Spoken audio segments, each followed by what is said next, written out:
solids. Air, I can't remember what air was made of. You know what their atoms were shaped like. Maybe sausages or something like that. Because air is pretty difficult to get at too. But they had some ideas. But fundamentally, what has influenced Western thought, and still influences Western thought, is the idea of an atom as some sort of fundamental little planetary system.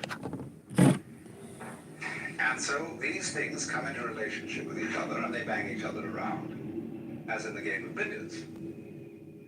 And so if we are to understand the world profoundly, we have to find out what are the laws governing the relationship of the atoms. Now, you must understand first of all the principle about what are called laws of nature. We inherit the idea of laws of nature from our theology. And our theology that we've grown up with is in certain ways peculiarly different from the theologies of Oriental peoples.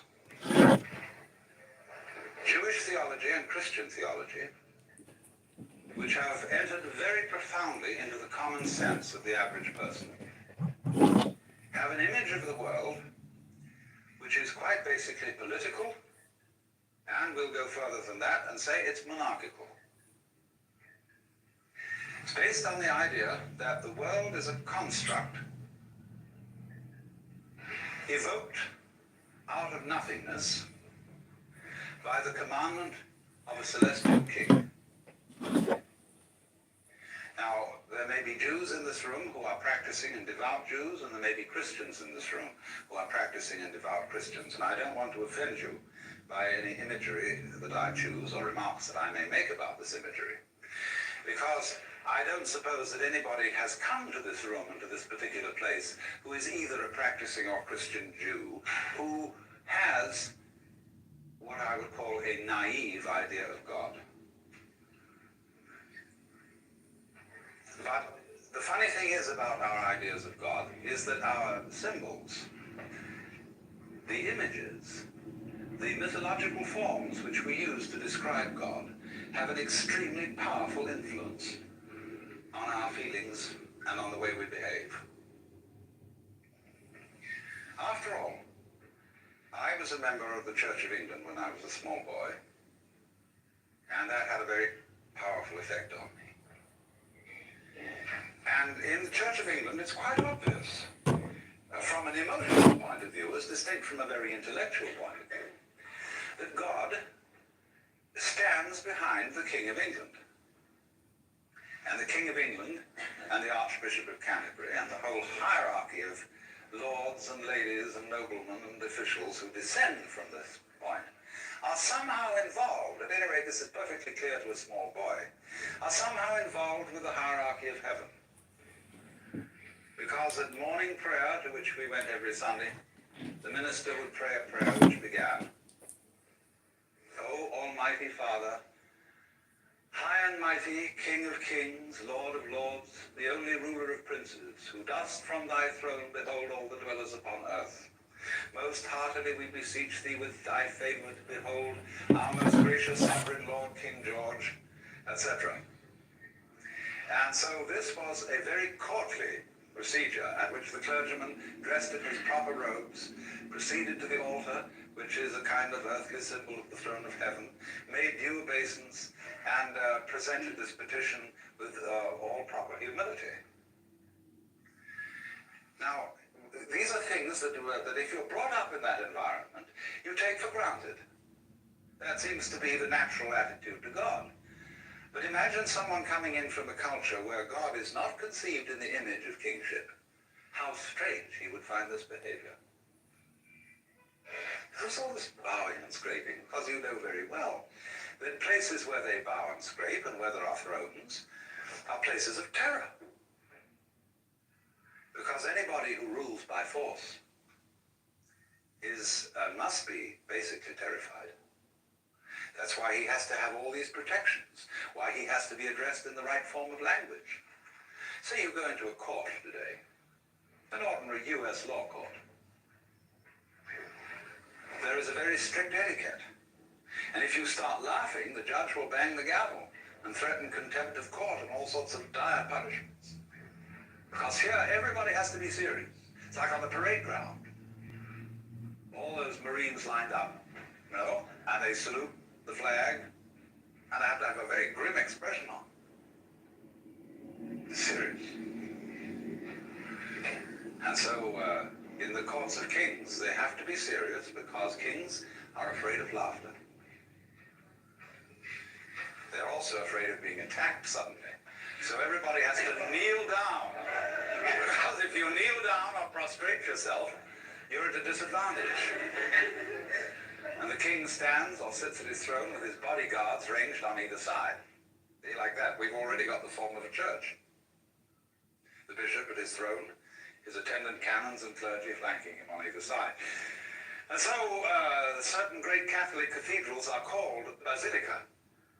And basilica, from the Greek basileus or basilus, is the king.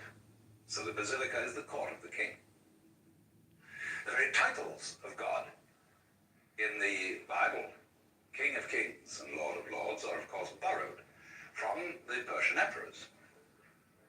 The Cyrus, which is the Greek word, Kyrios, meaning Lord. So the Mass begins with the invocation, Kyrie eleison, Lord have mercy upon us. The titles are borrowed from the Persian emperor. And so the rites that have become associated with Christian religion are reflections of the great autocratic monarchs of the ancient Near East, the Cyruses of Persia, the pharaohs of Egypt, and people like Hammurabi, who were the great Chaldean monarchs. The universe was conceived then as being ruled on a political pattern like that, so that Hammurabi in particular, and Moses after him, they were the wise ones who laid down the rules. They were the patriarchs who said, now this is the way everybody's got to behave. And since you can't all agree among yourselves as to what the rule's going to be, I'm going to tell you what to do. And since I'm the toughest guy around here, and I got these brothers of mine who are pretty tough too, we're going to say, this is the law, see, and you got to obey. So this is how we have got historically the idea of there being a law of nature. That somebody told nature what to do. For example, a wonderful poem by Father Feeney about bees. God, to some sticky stuff not yet alive in a hive, said, come, hum, be my bee and buzz as I bid. And sure enough it was, and it did. See, and in the beginning, let there be light. A commandment. So commandment is the fundamental idea. So the quest of the law of nature is the quest for the true understanding of the Word of God. For by the word of the Lord were the heavens made, and all the hosts of them by the breath of his mouth. In the beginning was the Word, and the Word was with God, and the Word was God. What is that word? If we could find out the Word of God, here is the idea, you see, we could perform incredible magic. That's why, for example, the name of God in the Bible is not to be uttered except once by the high priest in the Holy of Holies, once a year. Otherwise, that name, Yod-Heh-Vah-Heh in Hebrew, we don't really know how it was pronounced. Jehovah mixes up those consonants with the vowels of Adonai. And then it's all mixed up in translation. But anyway, Jehovah is a polite way of saying what can't be said. Because if you know the word, if you know the name of God, you have power. You have the power of God. And so all ancient ideas of magic were based on knowing the names of God. It is said that there are 100 names of God, and 99 are revealed to us. And the camel knows the 100th name, which is why he looks so snooty.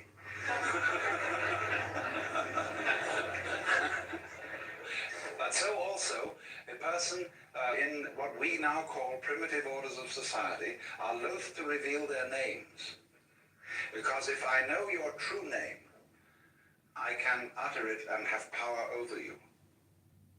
Now, you say, well, that seems a very naive idea, but it is exactly through the knowledge of names that we have Western science. And that is magic. That is through trying to understand the laws of nature. So that if you could understand the word, underneath all the phenomena, you could change the phenomena and create magic. No, Beba, I haven't heard of that. Only this, that many scientists have got rather sophisticated and have realized that the word comes later than the event. But yeah, you should read Tao Te Ching. I just reread it again over the past week and put it on YouTube in 60-second clips. So it's very, very wise, and you'll have a lot of amazing moments while reading it. Feelings. Beginning wasn't the word. Of course, if you want to make new sense out of the phrase "in the beginning was the word," you have to go to Hinduism, where they have the idea that Vak,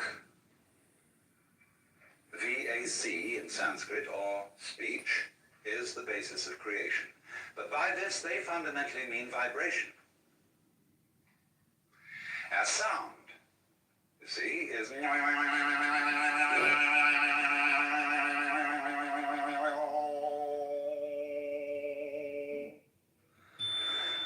say that is, you see, if you listen to sound and go right down into it, fundamentally get what sound is all about, you understand the whole mystery of things. Because the whole mystery of things is vibrating energy. On and off. Simple as that. Life and death. Life is on, death is off. Have to have off, to have on, have to have on, to have off. It's quite a relief. But there they say that's the beginning. Now, they also say, in another sense, on another level, that the roots of Sanskrit, say the root form, say the word Buddha, comes from the root form Bud, which means to know or to be awake. Bhava, which means becoming, comes from the root Bhud, which means to grow. So on. Karma, doing, comes from the root Kri, to act. So they say, though, that the roots of Sanskrit are not simply the roots of a language, they're the roots of life. Because in another sense, altogether, you see, you create the world by the word.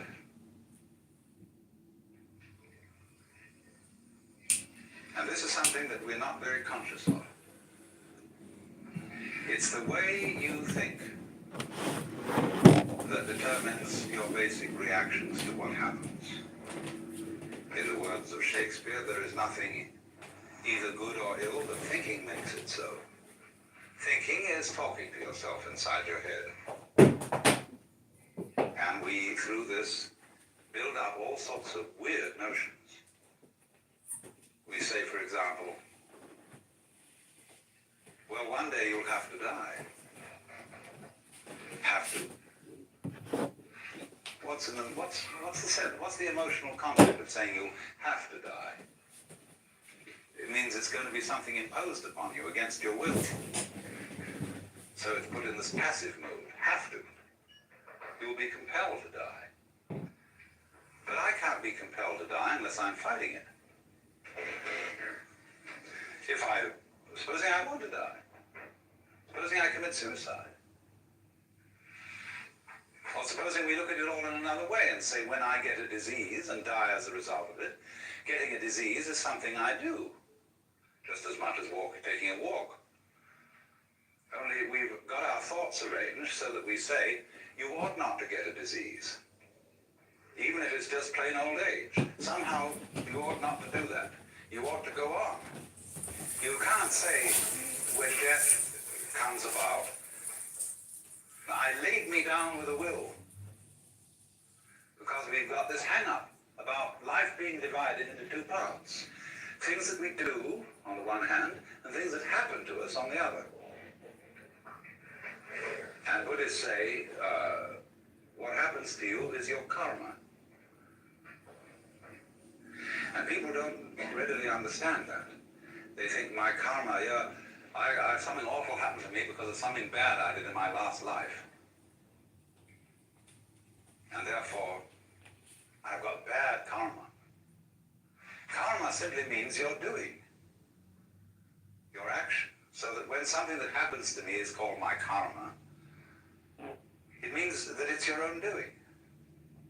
And if you recognize that it's your own doing, it's never bad karma. It's only bad karma if you refuse to admit that it's your own doing and merely blame someone or something else that it's something that happened to you. Now I digressed a little because what I was getting at was the meaning of a law of nature.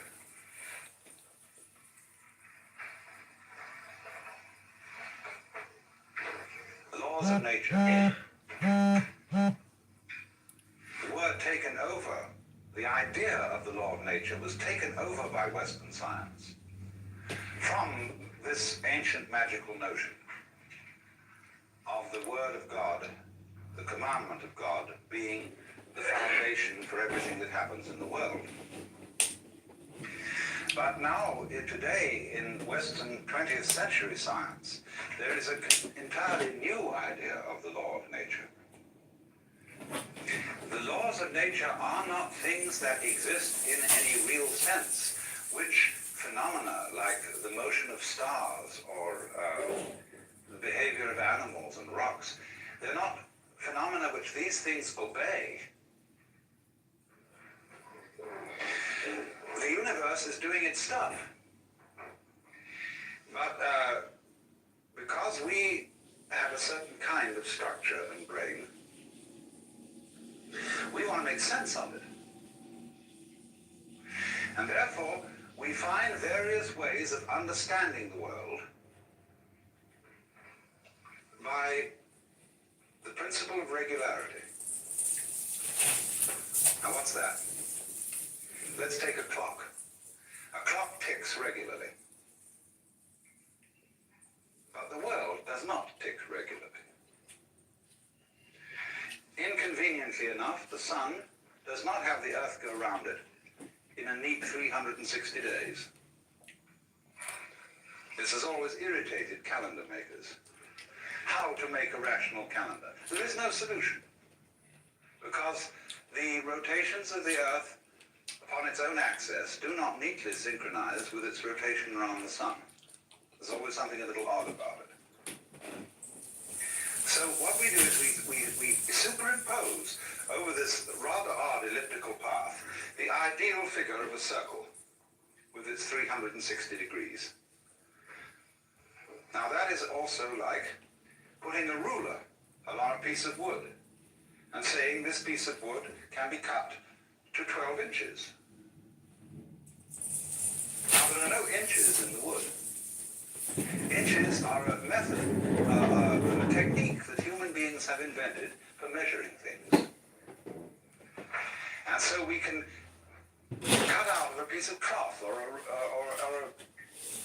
trunk of a tree so many feet. Well, originally, it's simply comparing the trunk with us by putting our feet over it one after another and saying it's so many feet long. Or so many spans when you stretch out the hand. There's a fundamental idea of measurement, and the inch is, of course, one joint. Not your kind of joint. And so this comparison of man's body and its regular shape. You see, 10 fingers on either side. 5 fingers on either side makes 10. 5 fingers on either side makes 10. Follow a transcendental And so by formula, taking ourselves out, as it were, against nature, we measured it. And the idea of measurement is the same idea as the idea of the law of nature. A law of nature is exactly the same kind of thing as a ruler, or a hammer, or a saw. It is a way of thinking which enables us to control our environment. By observing regularities, and then by making a calculus, which is a process really of betting. Will it be regular next time? And the odds are that it may be. If it's done it once this way, it's likely to do it again that way. So in this way, you predict eclipses of the sun. You predict the phases of the moon. You measured, you counted how it went, how often it did it like this, how often it did it like that. And you say, well, it keeps on doing it. And you think, wow, this is fascinating. It seems to obey me because now I can tell you anytime it's going to come up. And if the other people around haven't figured it out, they think I'm magic because I'm going to say to them, the moon is going to change at such and such a time. So many days from now, it's going to have a different shape. They'll say, my God, he was right. And they'll think I'm making it happen because I can do that. And so I get a rather privileged position because I could predict. But that's the basic idea, you see, of the law of nature. The law of nature is a human network, like the lines of celestial latitude and longitude. They don't exist in the heavens. But we project them on the sky in order to measure the positions of the stars. Because the stars are scattered in a very confusing way. And just try and remember that mess and figure it out. But the clever ones, you see, just said, look at it through a network, a spherical network. You can number all the squares in the spherical network in accordance with the principles of the circle, the 360 degrees. You've thrown the network on the sky. It isn't really there, see? Then to help you a little further, pick out some of the big stars and see if they make a shape. You know, this is like doing a Rorschach test. And you see, oh, look, there's one over there that looks like a dipper. Or some people call it a plow. And there's one there that looks like a cross. There's one there that, by some extreme wangling, can be made to look like a virgin. And all these lines that join the constellations together are our ways of projecting a pattern upon this great and glorious confusion so that we can remember it and chart it. But obviously, you can very well see that if you looked at this same pattern of stars from some completely different position in space, all those constellations and their arrangements would vanish. And you'd have to invent a new one. Because there is nowhere where the stars really are. It depends where you're looking from. So in this sense then, man in nature with his extraordinary symmetrical brain and its amazing complications figures it out. And it's man who introduces the law into the world. He invents it. But in a way, invenire, to invent, is to discover. But what we discover, in a way, is not something that's out there. When we invent the laws of nature, we are discovering something about ourselves and our own passion for prediction, for regularity, for keeping things under control. Therefore, there has to be a law.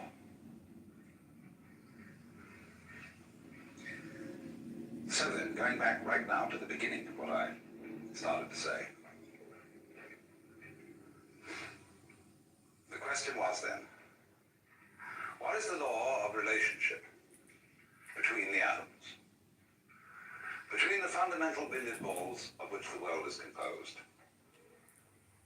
Well, you watch the game of billiards, and there's a cue, and it hits that ball, and then it moves over, and it hits that one, and then that hits that one, and then that hits that one. And so the final ball, which moves into the pocket, has its behavior explained through its contact with the other billiard balls and the final contact with the cue. That's why it did it. And so this view of the world as something that happens by the mechanical processes of the law of cause and effect is one that is really basic to most people's common sense today, to most educated people.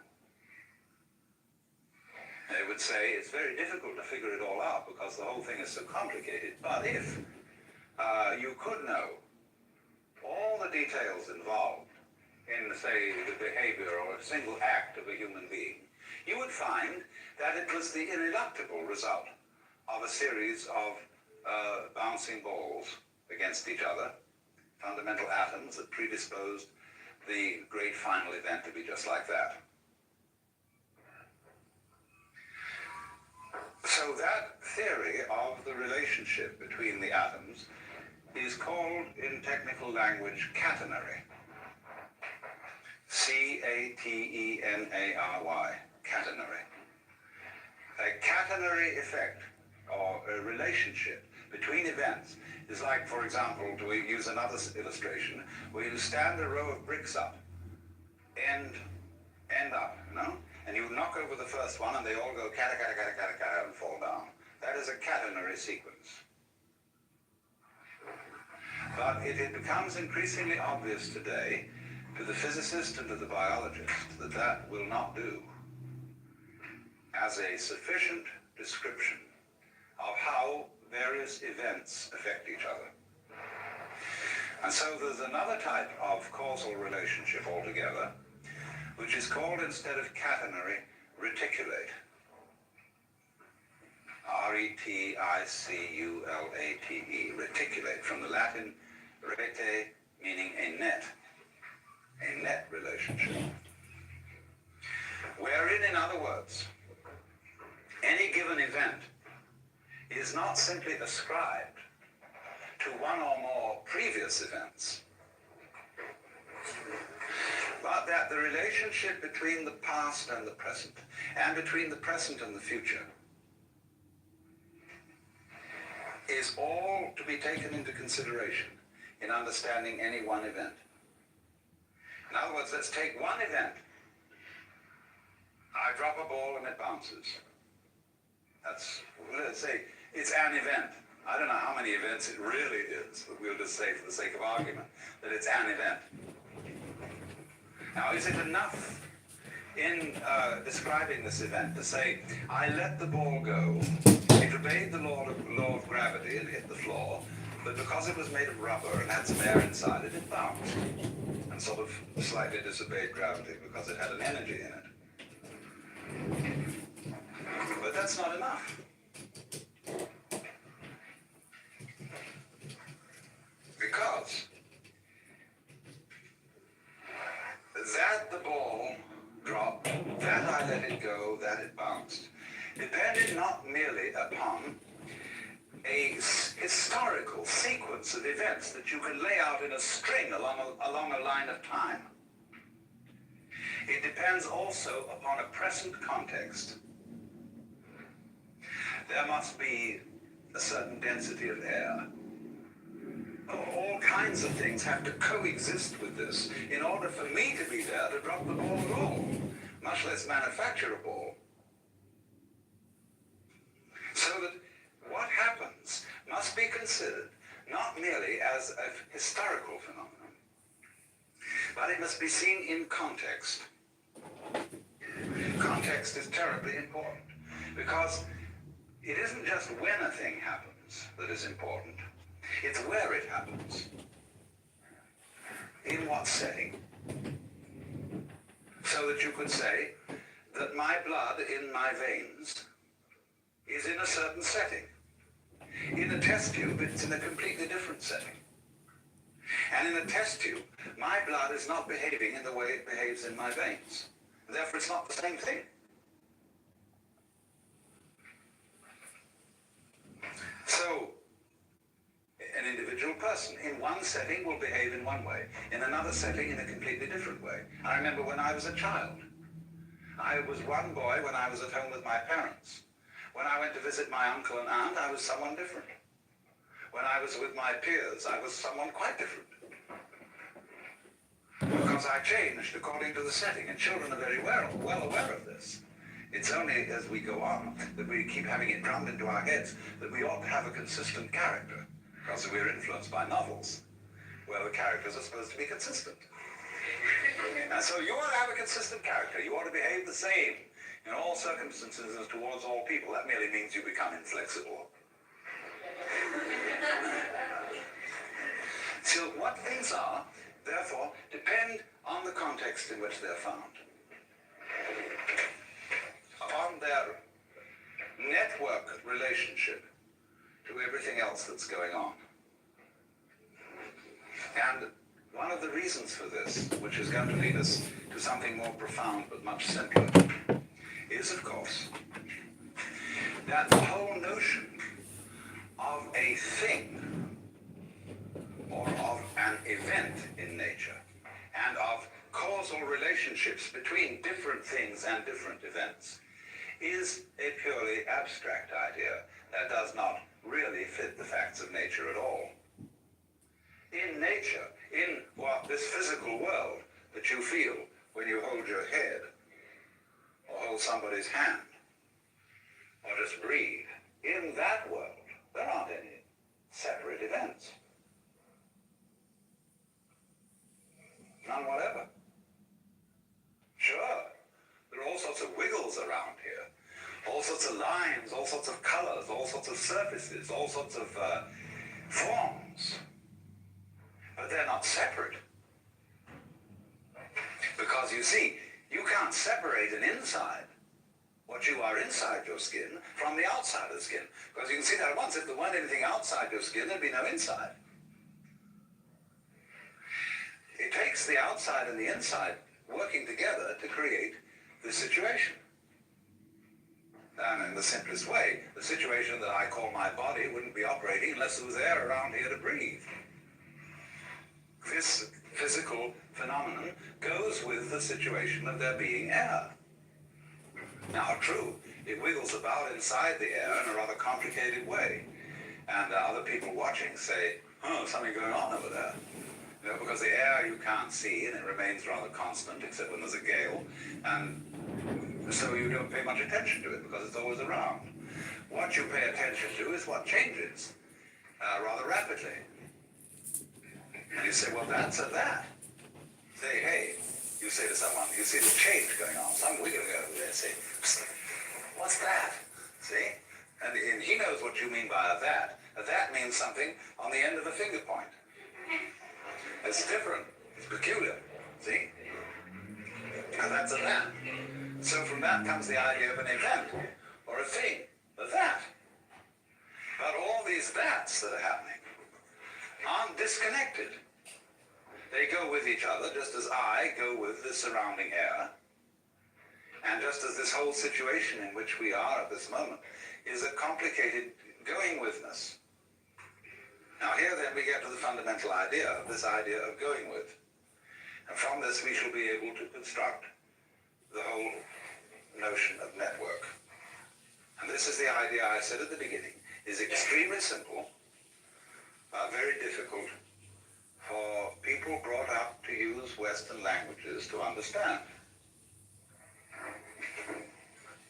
Now, going witness, we could call it relativity, relationship. Means simply, let me first of all put it in a very extreme form. Consider yourself, sitting here at this moment, being just exactly the sort of person you are. Maybe a little neurotic, maybe a little sick physically, maybe a little ashamed of yourself for some reason or other, or whatever, you know? Just the way you are anyway, just like that, sitting here. That situation goes with, as back goes with front, the entire situation of the rest of the universe.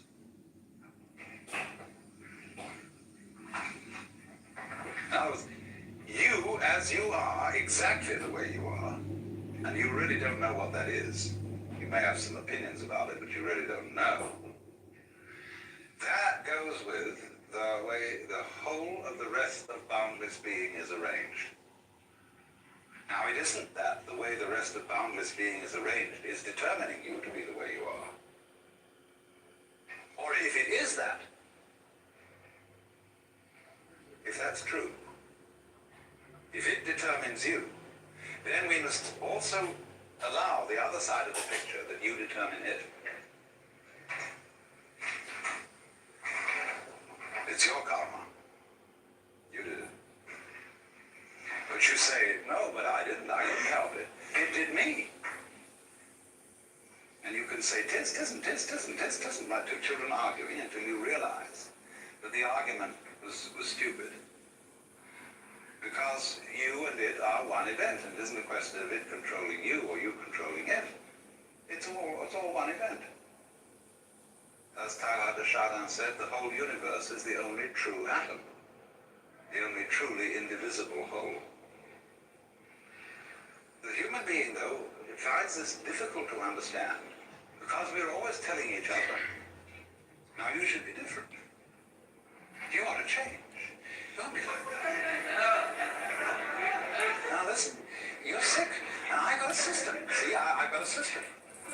I've got a real school here, a thing that's very important, and you should come and study with that. It may not be mine, but it may be some big sage or pundit that I know, and you should come around and study that. And I've thought about this for a long time, because I've heard every kind of opinion of all the sorts of things that I should do in order to get myself into shape. And I realized that if I followed this advice, I would spend my entire day doing exercises in preparation for life. I don't know when I'll ever get around to that. You know, I would have my half an hour's yoga practice, 1 hour of zazen, so much physical exercises, and so much memory practice, so much special diet preparation to be sure that I got proper food. And if I think this all through, I think, oh my God, it isn't worth it. Then another school of thought will say, no, that's the thing, you're getting confused. Just do one thing, see? But then I say, now how am I going to choose which one I'm going to do? Well, he says, obviously this one's the best. And then before you know where you are, you're sewed up by some religious fanatic. Now, please, I don't want to do this to you. Please don't think that I have any such recipe that I'm going to give you anything to do for 5 minutes every morning. I just am not. I want to, my whole notion would be to set you all free so that you'd only have to attend one seminar, never have to come back.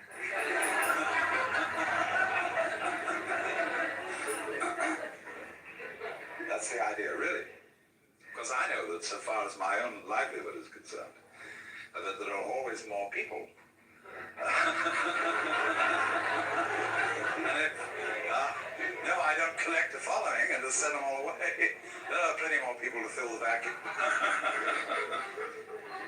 But this is the whole idea that we're going to work on of a net. That you are like a dewdrop on a multidimensional spider's web early in the morning. And if you look at that thing carefully, you will see that in every dewdrop there's the reflections of all the other dewdrops. So the way that dewdrop looks goes with the way all the other ones look. See? The particular glimmer in it and so on. Its peculiar position, and everybody has to have a peculiar position in the cosmos. The reflections in every one of them are different according to the position they're in and the other dewdrops that they reflect at such and such angles. But nevertheless, the whole network, all the dewdrops, depend on each individual dewdrop. And each individual dewdrop mutually depends on all the others. And that's the sort of a scheme we're living in.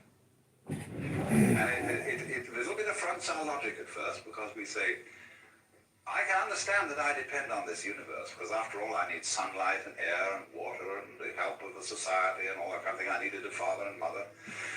But looking at it from the other point of view, I find it very difficult to see how the whole thing depends on me. That's because we've been brought up with a put-down theory of the individual. No, children should be seen and not heard. You are the servant and subject of God, and don't you ask impertinent questions. Or another way of putting us down is to say, well, you're just a piece of a fluke in a mindless mechanism. See? So we always managed not to find out that the relationship of the network is mutual. It runs both ways. That it depends on you to just as much as you depend on it. Because you see, it's you, with your ingenious brain, that, for example, turns vibrations of air into sound. You turn whatever the sun is doing into light. You turn whatever the air is doing into a sky called blue. There is only blue for a brain. It's just like if you hit a drum and it's got no skin, it won't make any noise. So it's the tight skin that evokes the noise out of a moving fist. No skin, no noise. So you, as the reflector, like the dewdrop reflects, you, as the so-called reflector of all that goes on, by the constitution of what kind of a reflector you are, you evoke what we call sun, moon, and stars. I was talking to the 17-year-old girl, not you, when I said the annoying thing, you know? And then they kicked you. But it was funny because you thought I was talking, everyone thought I was talking to you. Oh man. So I'm listening to Alan Watts. It's an interesting lecture. I hope you have a great day, but I have to get going. And anything else you want to say before I hit the play button again?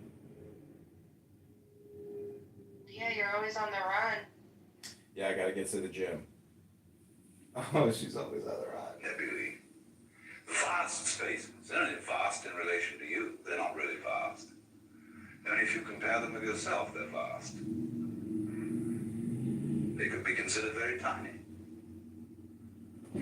Or equally, the space between two sides of a hair could be considered vast if you want to think about it that way. I mean, if you really want to go into a hair, an awful lot between one diameter of a hair, you know. And if you think about it a long time, you'll think it's what we call a vast subject. Study it. From microscopy, it is a vast subject. Depends on the attitude, you see. But the basic principle, the thing I really want to try and get across is this idea of going with the universe around you is your outside, just as much as the organs inside your skin are your inside. You go with it in the same way that the stalk goes with the root or with the flower.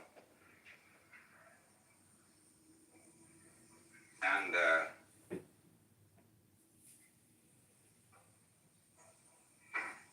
as front goes with back, as North Pole of magnet goes with South Pole.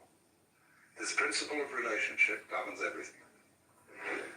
I wouldn't say governs. I'm only using these wretched terms that we have to use out of our language.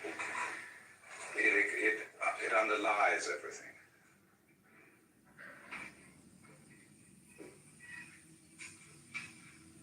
And it's important to realize,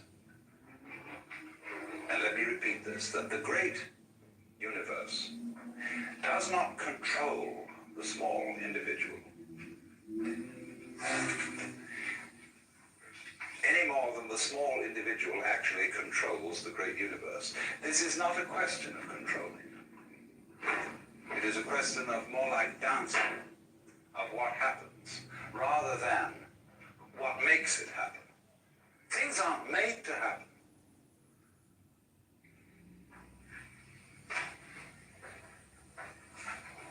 Only if you insist that a certain event is quite separate, then you can think of it being made to happen by the events that came before it. But if you realize they're all parts of one event, or different aspects, different phases of one event, then you see it happening and you don't see anything making it happen.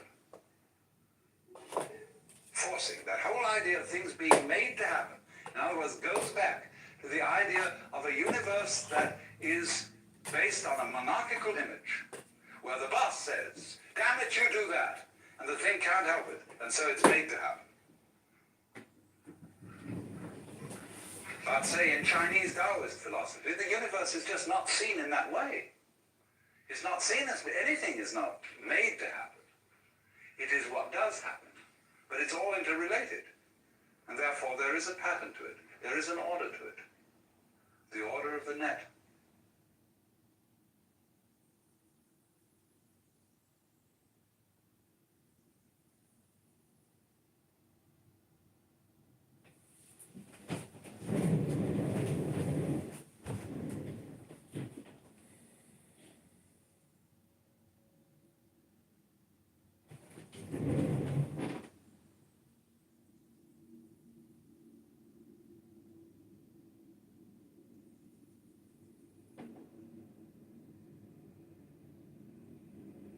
event, which is the two different concepts.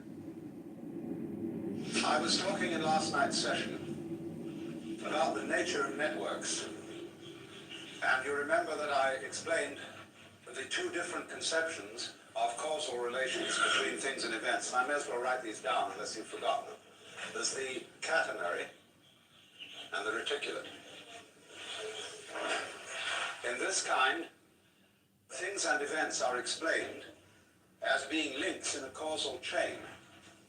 And so every particular happening that is identified as a thing or an event, which is, however, quite an arbitrary kind of selection, is explained by its past, by the chain of events which lead to it in a causal sequence.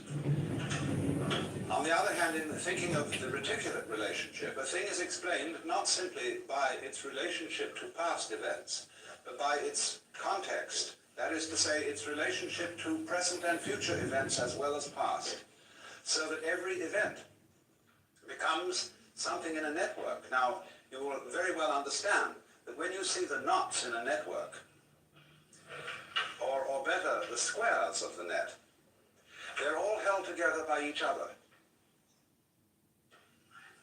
Imagine the kind of network where instead of there being, something like knitting. In knitting, the stitches are all held together by each other, and if something breaks at one point, the thing starts raveling. So the reticulate view, or the net view of the universe, is one in which the Buddhists say everything mutually interpenetrates everything else.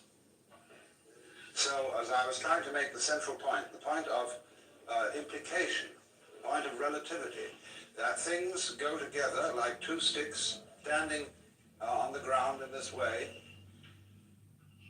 See? They give each other mutual support. Or like the three rings in the Ballantine beer trademark, or the Christian symbol of the Holy Trinity. Those rings interlock. But take one of them away, and the interlocking is broken down for all of them. So in the same way, the individual, although seeming to be something that rattles around in the universe, although a given planet or a given star seems to be something that is moving on its own, the motion, the behavior of stars, is a situation that arises only because of the mutual interdependence of all stars. Because, to take a very simple illustration, if there is only one star in the whole universe, no motion can be ascribed to it. It can't even be said to be still. Nobody knows what it's doing because there's nothing for it to relate to. But take two stars, and they can get nearer to each other or further away from each other. But no one knows which is moving. Get three stars, and then you have, say, two close together, and one of them seems to go away. Now, who is moving away from who? Are the two stars saying, hey, we don't like you, we're going to get out of your way? Or are they saying to the other star, why don't you like us? Why do you keep going away? Well, who's right? Well, you can say on the principle of democracy that the majority must be right. But then they say, well, let's have an umpire, and we have a fourth star who can stand above us. You see, two stars can only move in a straight line with respect to each other. Three stars can move in a plane with respect to each other, but a fourth star can establish a third dimension, where we can say, I can look down on you and take an objective standpoint. But then the argument is which one of them is the fourth. But that's the basic principle on which the whole universe is constructed. It's a relativity system in which motion depends on comparison with something relatively still. And there can't be any motion at all unless there is that comparison. So,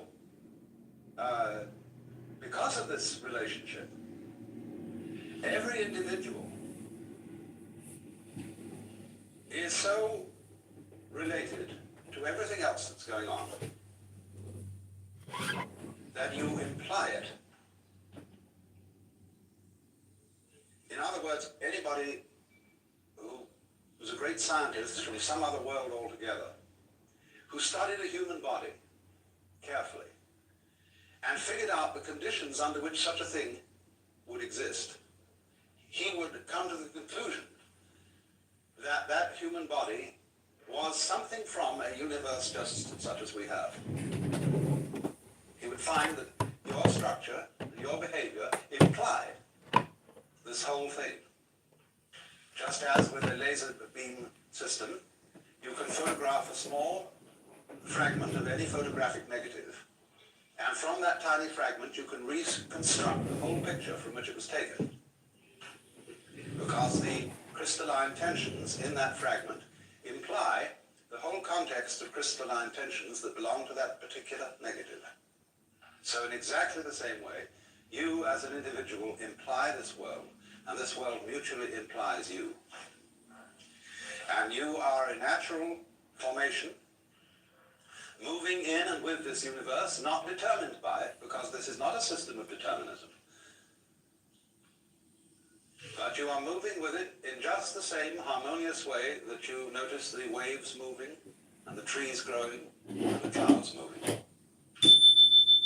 And as you don't accuse the clouds of making aesthetic mistakes, so really is a certain light in which you can see human beings, both good and bad, as perfect forms of nature.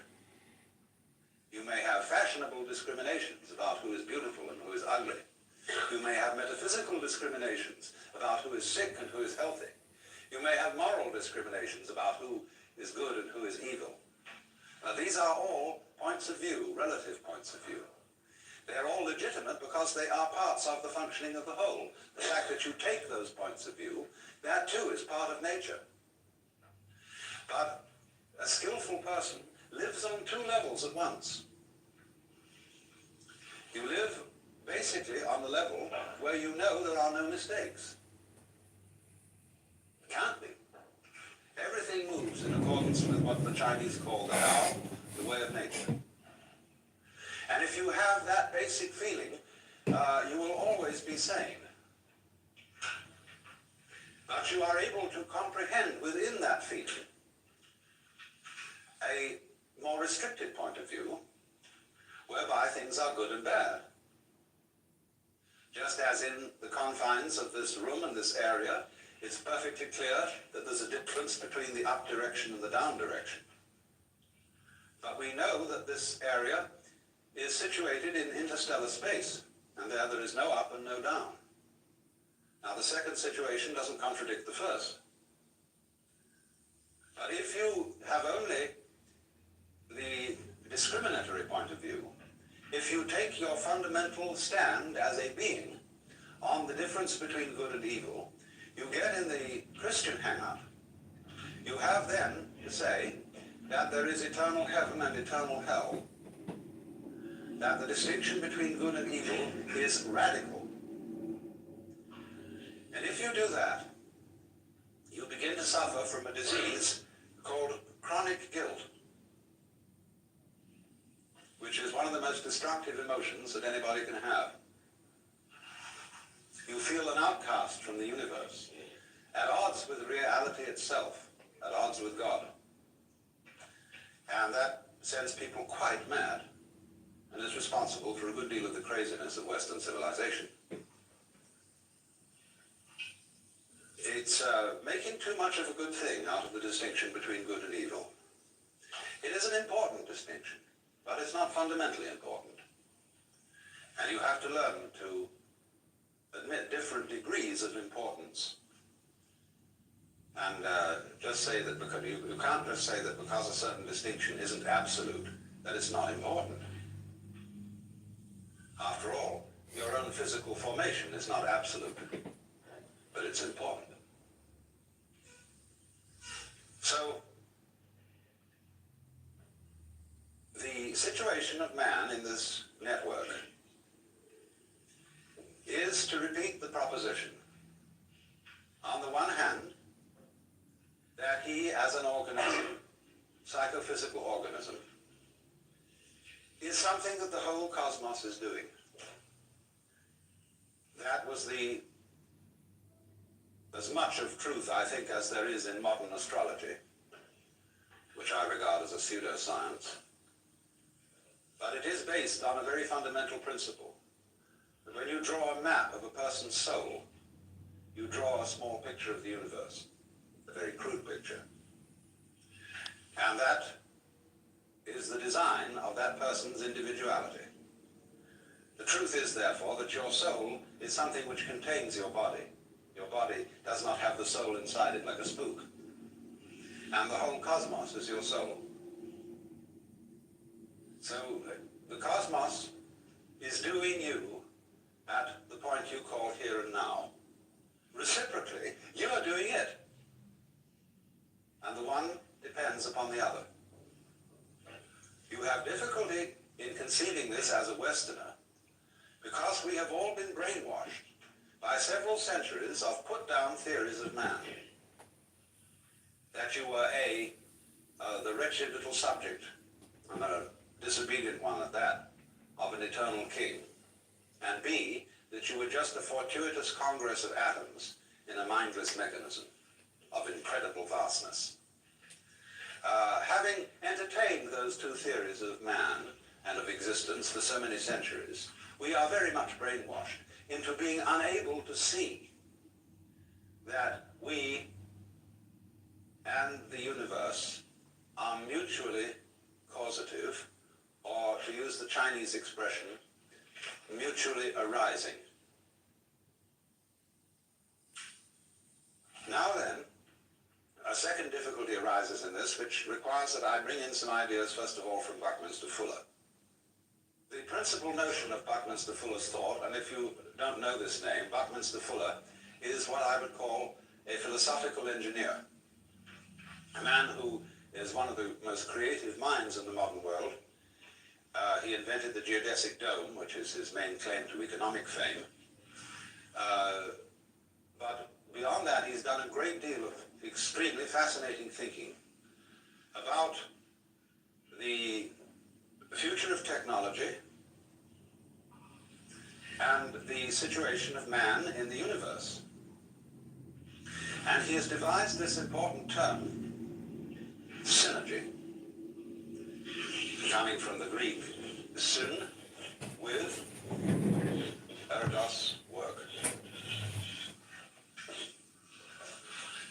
But what he means by synergy is this, that every complex organism has as a whole an intelligence greater than any one of its parts.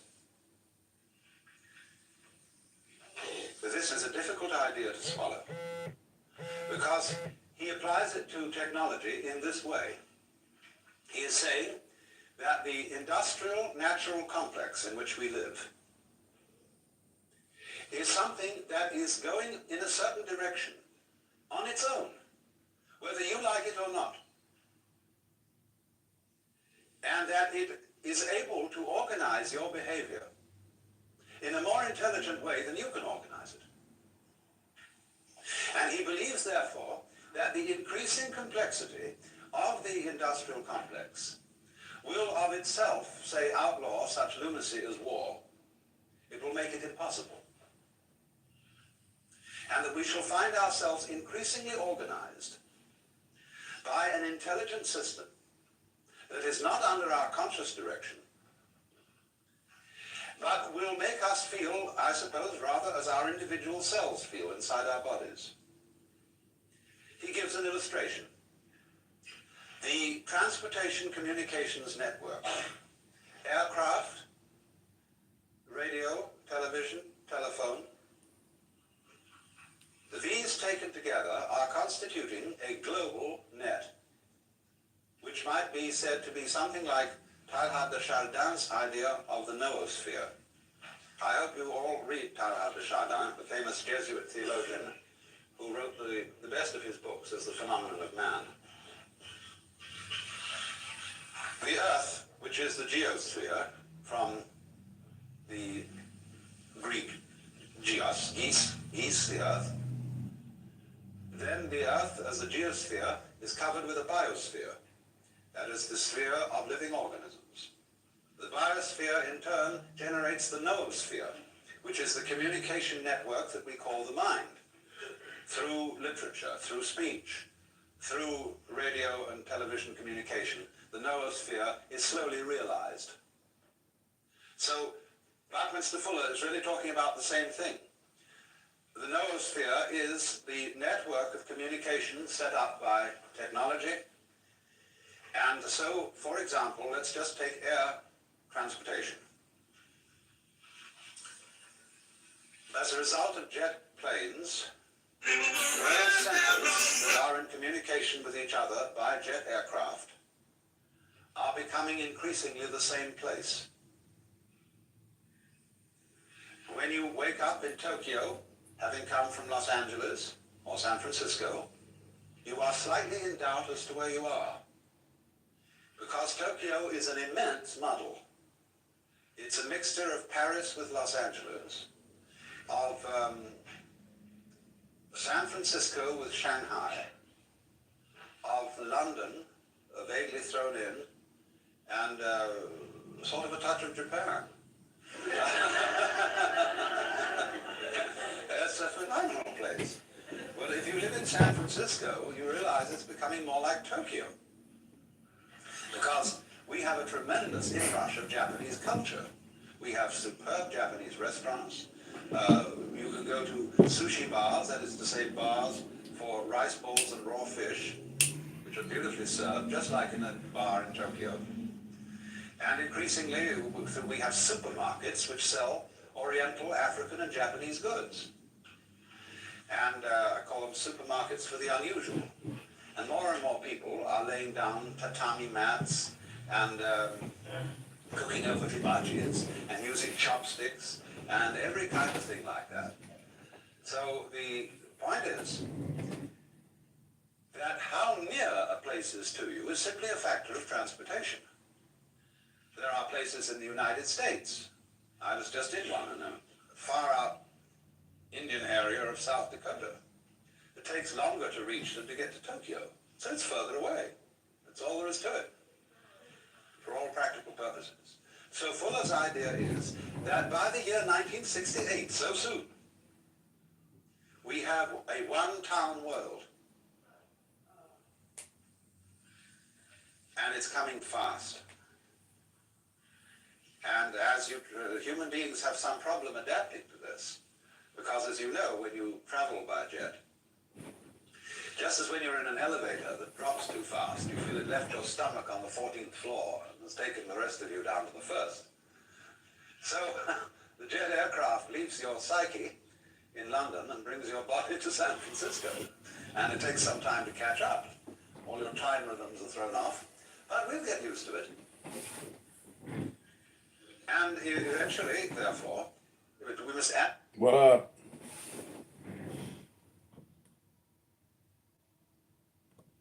Yo, what's going on? Can you hear me?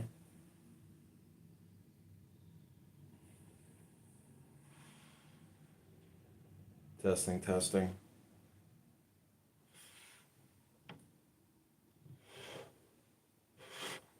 I don't know, it's not working. To this, planes are very expensive. All governments have immense investments in aircraft. And to work, they must be kept flying. Otherwise, they get out of order. So they must be kept moving. That means there's also a huge tourist business, constantly interested in shuffling people all around the earth. Can you hear me? I think your mic's off. Of that, it's going to be No mic. The mic no work. And politicians will find it harder and harder to stop it in the interest of having a war.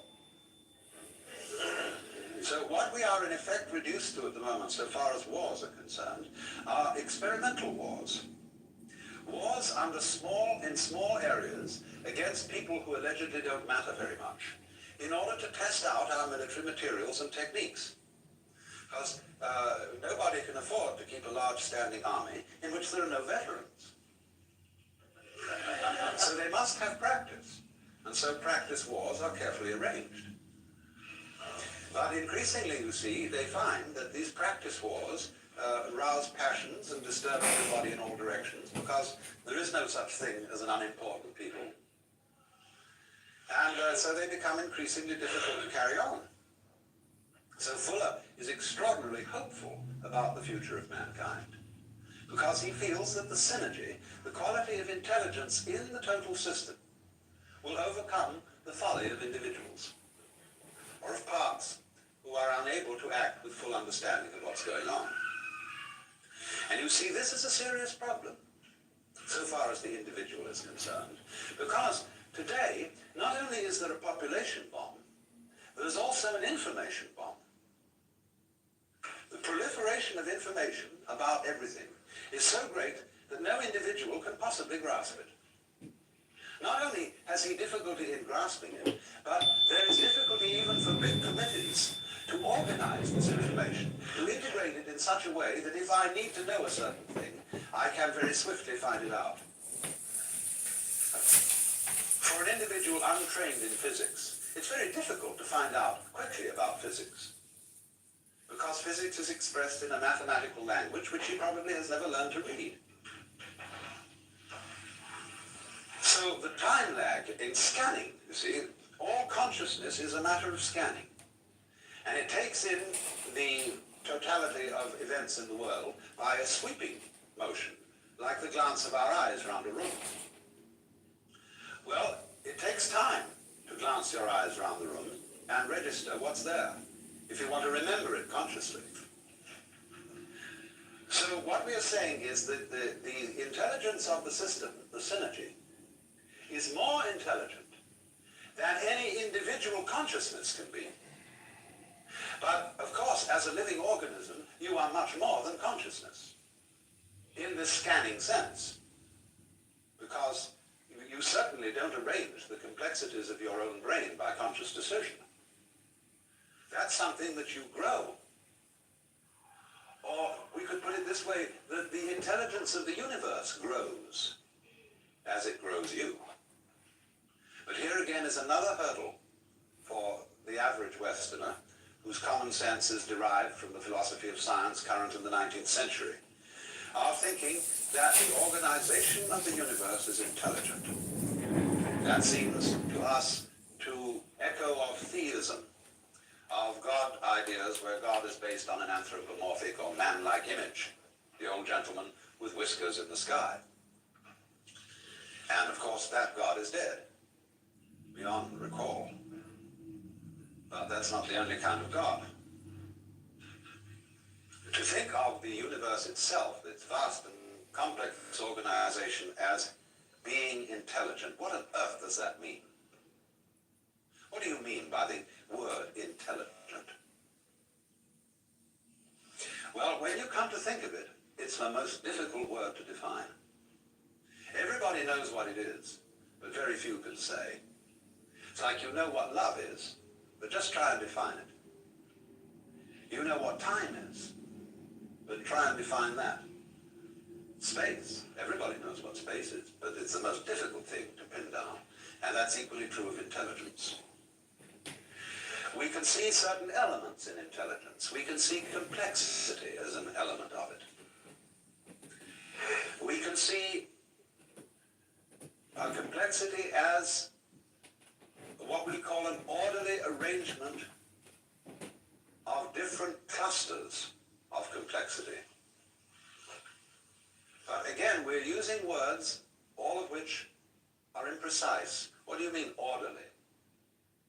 That's practically to say it's all in order. It was almost like saying it's intelligently arranged. We recognize these things, but we are not quite sure what we mean by them. But we recognize them at once. And for example, if we begin with the pure hypothesis that we ourselves are intelligent, and let it go at that. If we're not, then nothing is. But let's, for the sake of argument, say that we human beings are intelligent. Now, if that is so, then the environment in which we live must also be intelligent. Because we are symptoms of that environment, and I don't for the life of me see how you can have intelligent symptoms of an unintelligent organization. We belong in this world. We didn't arrive here from somewhere else. We're not tourists in the universe. We're expressions of it. Like branches express the tree, or fruit express the tree. And so you will not find an intelligent organism living in an unintelligent environment. That is to say, the environment in which you live will be a system of mutual cooperation between a vast complexity of different kinds of organisms. And the total balance of that makes your life possible. In other words, human life goes with, as front goes with back, an extremely complex bacteriological world, which sometimes diseases us, but most of the time assists us by its colonies, its societies, its methods of reproduction. All these complex interrelations are the which, without which not, the sine qua non of there being blood and veins and bones and intestines and all that kind of thing. That's only the bacteriological world. In addition to that, there's a world of insects, which is tremendously important to us. But the insects are extremely clever. And if you talk to a good entomologist, he will scare the wits out of you, because he will show you the most conclusive reasons why insects should ultimately take the whole planet over. Fortunately, we are not absolutely abominated by flies, because we have lots of spiders. And we have birds. And so birds and insects are mutually necessary to each other. And especially flowers and insects have an arrangement with each other whereby one could say of flowers and bees that although they look very different, they are one and the same organism. Flowers perfume and color. Bees buzz and fly around. But you can't have the flowers without the bees, and you can't have the bees without the flowers. And so you can think through relationships between every conceivable kind of organism, into which you must add things like atmosphere qualities, gas content of atmosphere, on and on and on, until you suddenly realize that what you call your mind and intelligence and your very brain and body is utterly involved with this network of other kinds of organisms existing at a special temperature in certain gases, which could only be found in certain kinds of solar system. Now then, seeing that should give every technologist pause. Because you can't go running into that situation with penicillin and DDT unless you know very well when to stop. Unless you can be very discriminating, just what surplus of insects you want to get rid of, without killing the other ones that are important. How to give penicillin without destroying all the stomach flora, and having to build them up again with acidophilus and stuff. So this is why in the Taoist Chinese view of nature and the relation of nature to human politics, they set as fundamental the principle called Wu Wei.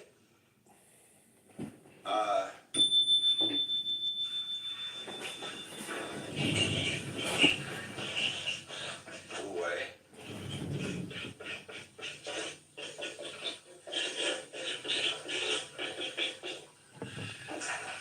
Which means non-interference. Not quite what we mean by laissez-faire, but rather close to it. That is to say, when you act upon nature, and you can't help but interfere. There's no way of isolating yourself from the world. Every time you breathe, you interfere with something, see? But the art of Wu Wei is that when you interfere, endeavor to do so by going with the grain of things. In other words, if you want to split wood, split it with the grain. Don't try to split it across the grain. And likewise, when you want to pick a fight, don't use violence, but use the other person's violence to bring about his downfall. That's judo. And that judo is applied Wu Wei. Sailing is Wu Wei. That's distinct from rowing, which isn't. So then, the Taoists, you see, recognized that there is this universal organism. And they thought of the cosmos as a great organism without a boss. There is no one in Chinese philosophy making the world happening or ordering it. There is no, as it were, central principle in the middle, which sends out commands to all the subordinate parts. But rather, that the thing organizes itself. Their word for nature being zhiran, meaning what is so of itself. So they saw the whole cosmos as a self-regulating organism, and they further saw that the individual is not merely a part of that organism. He is an expression of the whole thing. And the whole depends upon this expression, just as much as the expression depends upon it. And that was the principle of mutual interpenetration, which is called in, it's more familiarly known by its Japanese name, Jijin Muge. The principle of the network. Between thing event and thing event, there is no obstruction.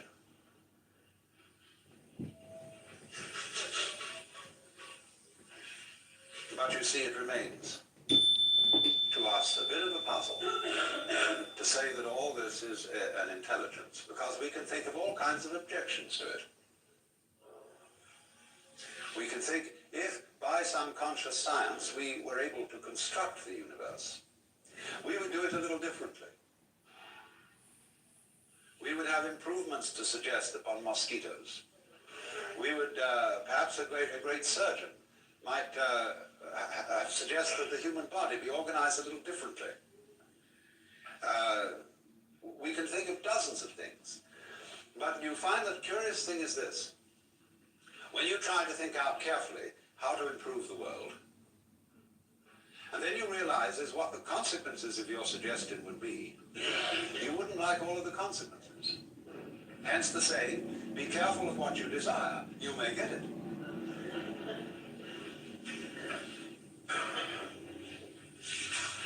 And then one invites the individual, and this is one of the great things to do, to suggest another kind of universe.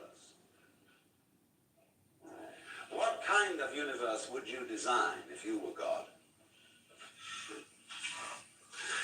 And I recommend, I'm not going to go into this because it's a long story, but I thoroughly recommend it as an exercise in thought. Model your own universe and see what comes out of it. Because I can only tell you that you will eventually discover that you will model this one.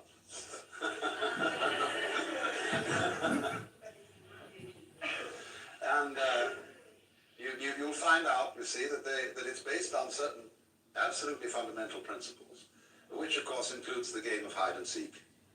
Now you see it, now you don't, which is vibration, which is the same thing as energy. You've got to begin with that. But once you start with that, it implies the rest.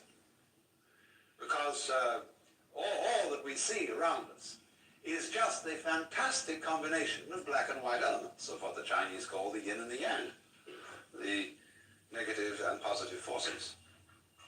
And it all leads to this, but in an incredible dance.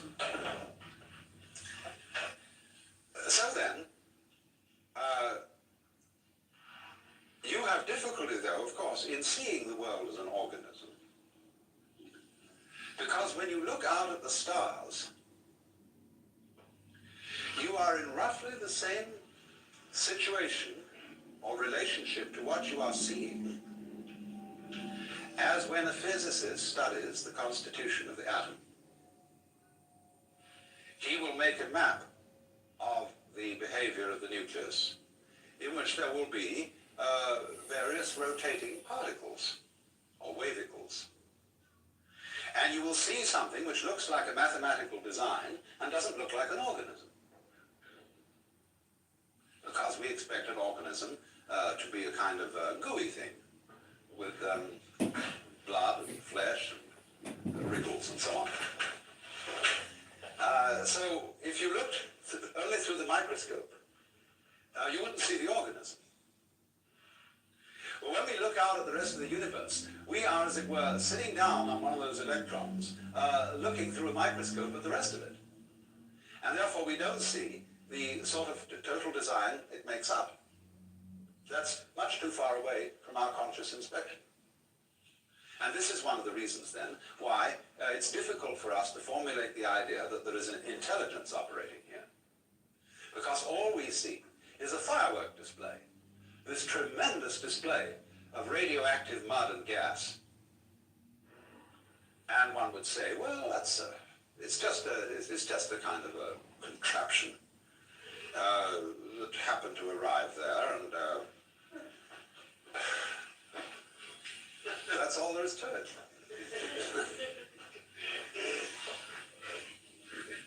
But the funny thing about man is that he can put himself down and say that he is an accident, a kind of colloidal chemical accident that occurred on this very unimportant rock,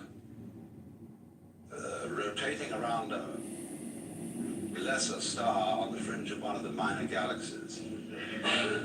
And that this is where we are, and that the universe does not give a damn about us. Yet the odd thing is that this wretched little chemical thing can reflect an image of the whole cosmos in its vastness inside its head, and can know he's there. And that means, though, that this thing, however small in dimensions, is vast in comprehension. And what scale are you going to attach the word importance to? Mere size or degree of comprehension? By degree of comprehension, man is huge. By that scale. So then, if the principle is simply that if we can see from a perfectly physical point of view, what we would call a strictly scientific point of view, that the individual organism goes with its environment in just the same way as bees go with flowers, and flowers in their turn go with grubs, and grubs in their turn go with birds, and so on, all the way through. Then, when you want to define yourself, you cannot say that I am just what is inside the skin.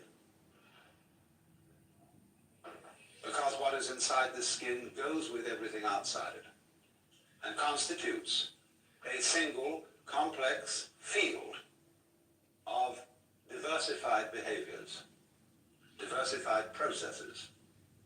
You look at that then from a strictly physical point of view, and there it is, this network. But then the trouble comes up is, you say when you've studied that, and you've read all the books on ecology and botany and zoology, astronomy and so on, you say, yes, I see that. That's quite true, theoretically. But I would like to be able to feel that this is so, as mystics report that they have felt it. To have that kind of experience in which the network is absolutely clear. Because you see, if we don't take it that far, if we know about it theoretically only, the theoretical knowledge is not going to have much effect on what we do. Knowledge of a more emotionally compelling nature will indeed affect the way we act with respect to our environment, and may, in fact, prevent us from destroying our environment, as we are now very busily doing.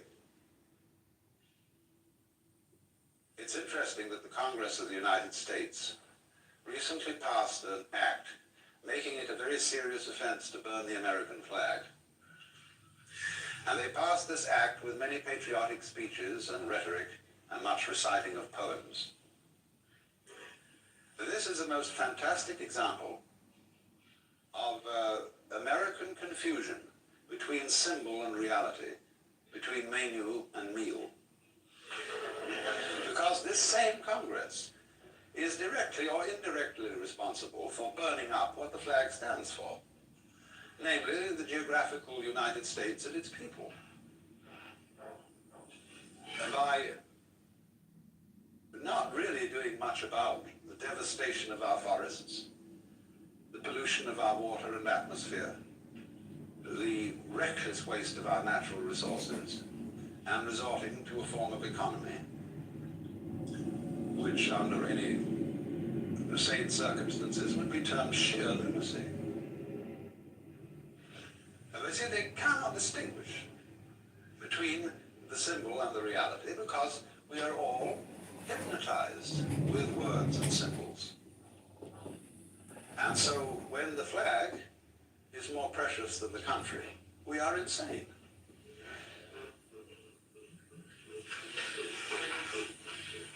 When you say, I love my country, and what you mean by that is you feel certain emotions when you salute a flag, you don't love your country at all. Because to love the country means to participate in its life in a loving way, in a considerate way. And after all, our animals are, in a certain sense, members of the United States. Birds, bears, all these lovely creatures. And what we are doing is we are getting rid of birds at a fast rate. We've reduced certain populations of birds by as much as 75% in the last few years because they eat our poisonous insecticides and so on.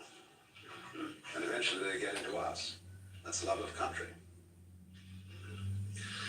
So, as a result of this confusion, you see, and failure to see that the outside world is not a kind of chunk of mineral resources and cows to be exploited and be just eaten up. If we do that, we turn ourselves into a swarm of locusts on the planet.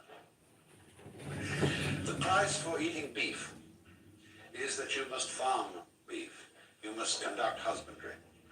You must help cattle to multiply, and you must care for them properly. The same with fishing. We have not husbanded whales, and therefore they're on their way to extinction. This is the price, that you've got to cherish the animals that you live off. And then furthermore, after that, to put in my particular prejudice, you've got to cook them properly. You don't just chew it up because it's supposed to give you energy, be good for you. That's an irreverent use of dead animals and dead plants. They give their lives for you, and the proper response to that is to take it with reverence, and that means cook it well. So that your act of cooking is like the rituals of a priest at an altar. Because it's the sacrificial altar, the chopping board and the range, which we use. And it's not a kind of a, kitchens are not to be looked on as sort of lavatories where you throw things together to put in at the upper end. So, but this can only come about, you see, in a situation where human beings are vividly aware of the external world as much themselves as their own bodies. And you must allow yourself, therefore, to feel that what you see is not merely something out there. It's in your head. And your head's in it. And these things mutually interpenetrate each other like this. Now it's in your head, now your head's in it, now it's in your head, now your head's in it, like this, you see. And this rhythm sets up what we call vision. So if you see that the external world is as much you as anything inside your skin or anything inside your head, then you have a certain respect for it. And no longer consider matter, for example. Take a piece of wood. A piece of wood is not just a chunk of stuff. But people think about wood that way. You can't be a good carpenter if that's the way you think about wood. We think we're dealing, you see, with these inert, unfeeling blocks of stuff. Rocks have no feelings, of course, banging around. Mountains have no feelings. Blow them up with dynamite. But they do have feelings. And if you heard them, as the Indians say, I've just been with a whole bunch of Indians, they say the continent of the United States is getting ready to shake us off, as a dog would shake off fleas. But they say the storms are going to get worse, the earthquakes worse, the floods worse, and the insect pests will multiply in all sorts of strange ways, and finally get rid of us, and leave the land of the Indians, who originally owned it.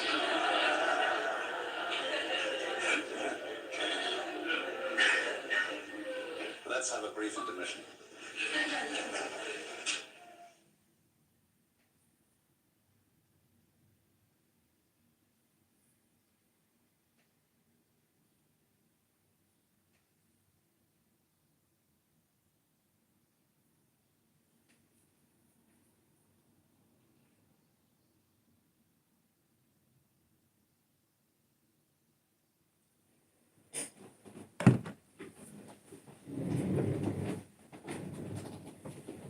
This morning about the problem of whether the extension of the network, especially by electronics, might not abolish individual privacy.